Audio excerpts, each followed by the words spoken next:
October 5ஆம் தேதி முதல் உங்கள் ஜெயச்சந்திரன் இப்பொழுது மிக பிரம்மாண்டமாக கீழ்கட்டளையில்.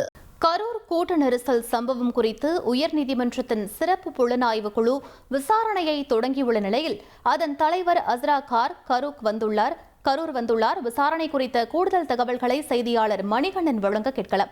மணிகண்டன், எங்கிருந்து இவர்கள் விசாரணையை இன்றைய தினம் தொடங்க இருக்கிறார்கள்? மேலும் விசாரணை வளையத்திற்குள் யாரெல்லாம் கொண்டுவரப்பட இருக்கிறார்கள்? முழு விவரங்களை பதிவு பண்ணுங்க.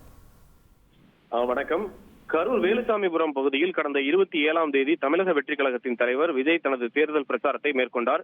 அந்த பிரச்சார கூட்டத்தில் கூட்ட நெரிசலில் சிக்கி 41 நபர்கள் உயிரிழந்தனர், நூற்றுக்கணக்கானோர் பாதிப்படைந்தனர்.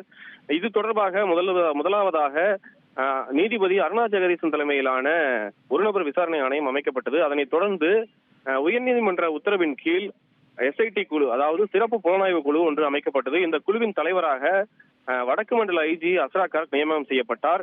நேற்று கரூரில் இருந்து வழக்கு தொடர்பான ஆவணங்களை எடுத்துச் சென்று IG அஸ்ரா கார்க் அவர்களிடம் நேற்று போலீசார் ஒப்படைத்தனர். இந்த நிலையில் இன்று அந்த குழுவானது கரூர் வந்துள்ளது.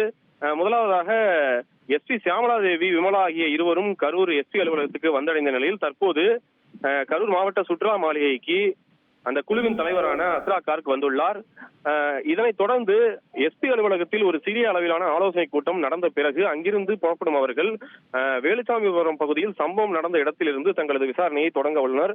அதன் தொடர்ச்சியாக உயிரிழந்தவர்கள் வீடு மற்றும் பாதிக்கப்பட்டவர்கள் வீடு என அடுத்தடுத்து தங்களது விசாரணையை தொடங்க உள்ளனர். மேலும் இது தொடர்பான கூடுதல் தகவலாக நமக்கு கிடைத்துள்ளது என்னவென்றால், அந்த சம்பவ நேரத்தில் அங்கிருந்த கீழ்மட்ட தொண்டர்கள் மற்றும் நிர்வாகிகள், அதாவது தமிழக வெற்றி கழகத்தின் 2ஆம் கட்ட நிர்வாகிகள், மாவட்ட அளவிலான நிர்வாகிகள், ஒன்றிய அளவில் இந்த மாதிரியான நிர்வாகிகளையும் நேரில் வரவழைத்து விசாரணை நடத்தவும் அவர்களிடமிருந்தும் வாக்குமூலம் பெறவும் திட்டமிட்டுள்ளதாக கூறப்படுகிறது.